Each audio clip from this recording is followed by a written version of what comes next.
A very big hello and a warm welcome from me, RJ Sulabha. So, this is the Fever FM's official page, and here with us, joining me on this conversation today is Dr. Uday Limaye. So, what are we going to talk about is a very interesting topic, and it's something which is very, very relevant to each of us. Stroke is an illness that can happen to anybody. And sometimes one feels that there's not enough awareness about this particular disease. And we are going to be asking Dr. Uday a lot of questions regarding that. An honor to have you here with us, Doctor. Hi. Hi, Shulva. It's good to be here on Fever FM. Oh, yes, it's my pleasure as well. And despite your heavy schedule and a lot of other things you've given us this time, highly appreciate that. So, giving a little introduction about Dr. Uday Limaye. He's a senior consultant neuro-interventionist at Leelavati and PD Hinduja Hospital, Mumbai. Okay, doctor. So here's my first question to you. What is a brain stroke? For those of us who don't understand it absolutely, what is a brain stroke and how severe is the disease? Okay. So the first thing is that it's very relevant because 29th October is the World Stroke Day. And so this question, what is stroke, is very, very relevant. So generally, when we say stroke, it means there's something which happens suddenly. And the sudden occurrence of something which is necessarily not good is called stroke in English language. Now, people misunderstand stroke for a heart attack, but actually stroke means sudden cessation or sudden stopping of function or part of the function of the brain, which happens without a warning, which may be permanent or which may be transient. So stroke is actually a brain attack, like a heart attack, where heart transiently doesn't receive blood supply or doesn't function as well as it should. When the same thing happens to the brain, we call it stroke or we call it a brain attack.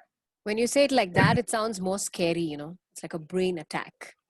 But I guess that's the truth. Like, I mean, you've just said it like how it is. So, doctor, tell me, are there any symptoms that one can sort of look for, and even before somebody gets affected by a brain attack, are there some symptoms?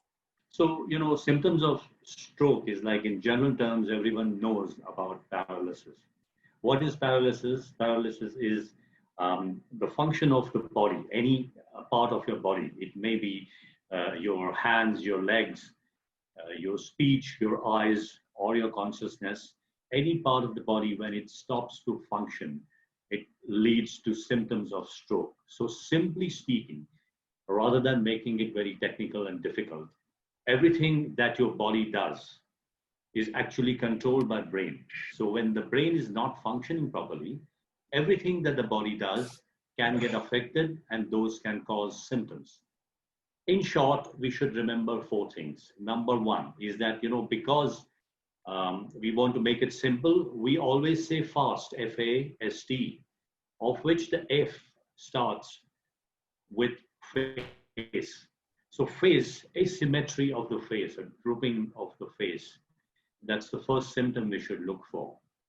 A is for arm. Arm goes with hands and legs both. So sudden dropping of the arm or sudden loss of power in one of the arms, right or left side or right side of the body.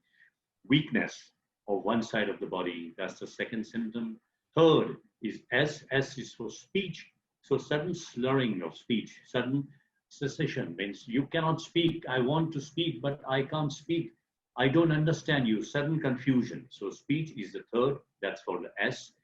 And T is for the time. It's not really the symptom, but whenever you see someone at home, outside, in the office, with any symptom of stroke, either he will have weakness on one side of the body, he's holding a cup of tea or a phone, and suddenly he cannot hold it, he will drop it. Suddenly his speech will become mumbled, or he'll appear confused and he cannot actually convey his thoughts. Or it may be asymmetry of the face, drooping of the mouth on one side. All these are the commonest symptoms of stroke. It can also be sudden loss of consciousness or sudden severe giddiness or sudden maybe less vision in one eye or sudden loss of vision in one eye, all those can be symptoms of stroke because eventually they actually lead to the brain. Right, but many of the symptoms that you've said now we can sort of also get misled, right? Sometimes even if there's like a low BP or a low sugar, people could get confused, right? But like you're saying, it doesn't hurt to sort of strike that off the list because this is a problem because we're talking about how severe could it be, doctor, when one of these symptoms manifest? Yeah. So when any of these symptoms manifest, even if they are because of low blood pressure or low sugar, they manifest through the brain. Okay. Brain functioning properly, brain requires blood supply, brain requires oxygen. Simple. So when there is less blood pressure, the pressure of the bloods being supplied to the brain is less, so brain functions lesser. If there is less sugar, obviously less amount of nutrients reach the brain, and because of which there is maybe transiently a little bit suboptimal functioning of the brain. So when we say that it is because of low BP or because of low sugar, actually it is through the brain itself. Low BP by itself, just the heart itself cannot give all these symptoms. Okay, so if you have history of diabetes or blood pressure, and that person has these symptoms, the first thing to do easily is rather than push the panic button, try and correct these two. How Okay. do we correct these two at home? One, you give the person something sweet, sugar, or some a lime juice with sugar and salt, so that his sugar comes up. With salt, his blood pressure can come up. Let him sit or lie down. So maybe less blood supply becomes a little more blood supply because the head right now is the highest portion of a body. Once we lie down, it gets more blood supply. So these two things you can do right away to rule out whether it is because of diabetes or because of low BP. If, in spite of doing that, the person continues to have the symptoms, for God's sake, do not wait for minutes and hours together. Because, see, our first reaction is, oh, let me just lie down, or let me just sleep for some time and you'll be all right in half an hour. It may not happen because if it is stroke, then it will just progress. So do the simple things first. Do not press the panic button on minute one. Do the simple things like sugar, the blood pressure, and if it's still symptomatic or the symptoms become worse, then we have to absolutely press the panic button and rush to the hospital. Right, because that brings me to the next very important question, Doctor. Time, right? You were just talking about how important it is, and they call it like the golden hour or something. You call it that, right? So tell us about that, especially in case of a stroke. Why is it very important that the patient gets emergency care as soon as he can? Okay, so the golden hour is, I'm giving you simile with the heart. The golden hour to the heart is because if you can restore the supply to the heart can function normally, and the heart that goes away, person makes a recovery. Same thing goes with the brain. With the brain, golden hour is a loosely used term. Actually, it means that as soon as possible, the brain has to start functioning. Now, every stroke is not because of blood supply cut off to the brain. There are two types of stroke. One could be because of brain hemorrhage, so that has a different management altogether. Today, we are not going to talk about that. Today, we are going to talk about something which is completely reversible, and that happens because the brain receives less or no blood supply transiently or permanently. So when that happens, if it is restored and restored as soon as possible, the brain can recover very fast. Every minute, every second that you wait or there is delay, millions of neurons die. In the brain, when there are brain cells and brain tissue, it consists of neuron. That's the basic cell of the brain. If it doesn't receive blood supply, it doesn't receive oxygen, it doesn't receive nutrients, it's an extremely vulnerable tissue which dies. Millions die in a minute. And so what could be reversible? What could be full recovery? If you wait too long, then it is too late, because once those cells die, and when millions of cells die, we cannot do anything about it. It becomes a permanent deficit because that part of the brain which has died it cannot recover. We have to restore blood supply at the fastest. That's why it is like an emergency. We must treat stroke as an emergency. So that's where the time is important. Don't waste time. Please rush him to the hospital if it is stroke. And another thing, please rush him to the hospital which is capable of treating stroke. So either we can talk now or we can talk when we discuss about treatment of the stroke in the next question or something. Options, yes, yes, doctor. So yes, that brings me on to the next question. Can strokes be prevented? If so, how? When, see, we are in medical profession. Okay, medical profession, why are we doctors? We treat bodies. If something goes wrong, and doctor, can you treat me by operation? Can you treat me by medicines? So something going wrong, if we can prevent it, then we can prevent all the sequels which happen because of something going wrong, like disease. Stroke is an emergency.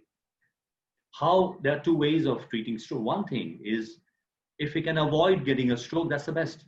So prevention of stroke is what it is. And secondly, unfortunately, if it happens, then how do we treat stroke? Okay.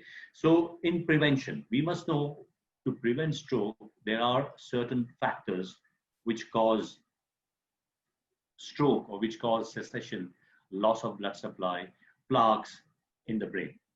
And those risk factors are, number one, we already talked about hypertension. Number two, it is diabetes. Number three, it is smoking. 1, 2, and 3 are the biggest killers, whether it is heart or it's the brain. Apart from these three, high cholesterol, obesity, sedentary lifestyle, and generally aging process, all these are risk factors for the stroke, of which aging is inevitable. The other 5 factors are preventable risk factors. Control blood pressure with medicines. Control diabetes, sugar. If you get diabetes, control it as much as possible. Never smoke in life. If that is not possible, if you smoke, quit smoking. Smoking is one controllable factor. It's in your hands. If you quit smoking, that's the third thing you can do. Obesity, sedentary, start moving a little.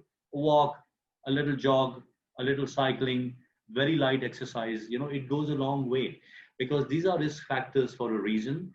They can go on for decades together in your body. But if you want to do something about it, it's never too late.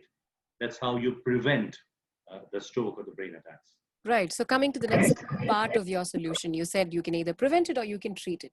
So do tell us, what are the options that are available for treatment of stroke, doctor? You know, stroke can be very, very severe, because we all know that there is paralysis, and that person may be bedridden for life or dependent for life. Unfortunately, is useless to the society for his family. So we want to prevent that. That's our aim and motto. That's the goal. If stroke happens, then how can we make the person normal again, so that he can be mobile, he can do what he's supposed to do for his society, for his family, for his job, whatever. So how to treat stroke? I'm talking about the strokes which are because of less or no blood supply to part of the brain. So we have to restore the blood supply.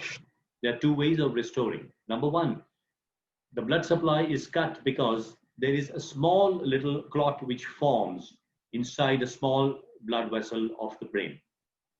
Either we can dissolve the clot or we can remove the clot out. So there are 2 ways of treating stroke. One is an injection which is given through the arm, and that injection goes everywhere and circulates in the body. Of course, it reaches the brain and it reaches where the artery is blocked. This is called as lysis, thrombolysis. We actually dissolve the clot and the blood supply is restored. Some clots, not all clots are really amenable to this. Some clots are stubborn. They do not, then nothing just happens because of lysis. Those clots need to be actually physically taken out. So we have a few devices by which we go into the brain, into the blood supply of the brain. We identify which artery is, which blood vessel is blocked, and physically, mechanically, we remove the clot. It is mechanical, it's MT, mechanical thrombectomy or mechanical thromboaspiration. Forget about the medical aspects of it. MT is the short form for the mechanical removal of the clot. The first thing is thrombolysis. Second thing is mechanical thromboaspiration or thrombectomy, which is MT. These are the two ways by which we can restore blood supply. If we do it early enough, like magic, the brain function restores, recovers, the patient recovers and can walk home the next day or the day after that. Right. So stroke is treatable, right? Even so, whatever depends on the degree of damage, they can get back to being normal. Doctor? Yes. Okay. So see, everything, this is not like a magic wand. So sometimes strokes which are treated early enough, treated well, 80% of them, we are able to restore the blood supply. And a huge percentages, means 2 out of 3 patients will recover fully. These are not bad percentages at all. In medicine, stroke treatment is one of the most effective treatment that we know over decades together.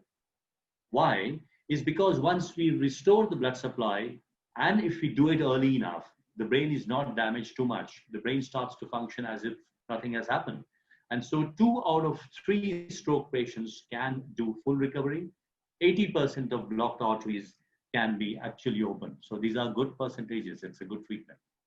Okay. So one message that you would like to give people, because it is on the 29th of October, it is the World Stroke Day. What would you like to tell people? Yes, that one message I would like to divide into A, B, and C. I'm sorry. So the first part is that try to prevent it. Healthy lifestyle, the things which I talked about, try to prevent it so that you don't suffer from a stroke. Unfortunately, if stroke happens, it's not hopeless. Don't give up. Stroke is treatable. Rush the patient to a hospital which is stroke ready. It has to be a big hospital. And third thing, you go to a stroke ready hospital, we also have to be ready because all these newer part of medicines, the advances, unfortunately cost. There's a cost which is involved. So whatever, whenever possible, get yourself insured. It is not possible to spend big amount of money in emergency suddenly. It may happen middle of the night or in the morning. So the third thing is get yourself insured so that when you go to the hospital, you know that you're financially secure for all these new advances. That's my message.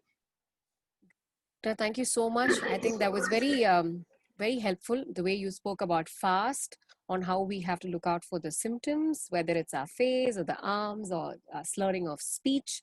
That was, I think, very for us to remember. I think that was nice. Okay, and yes, the final message that you spoke about, insurance. India is a country where a lot of us still haven't realized the importance of it. And like you very rightly highlighted, I hope we take that seriously. Thank you so much for being a part of this, Doctor. Good day to you. Yes, thank you. You too. Thanks a lot. Bye-bye.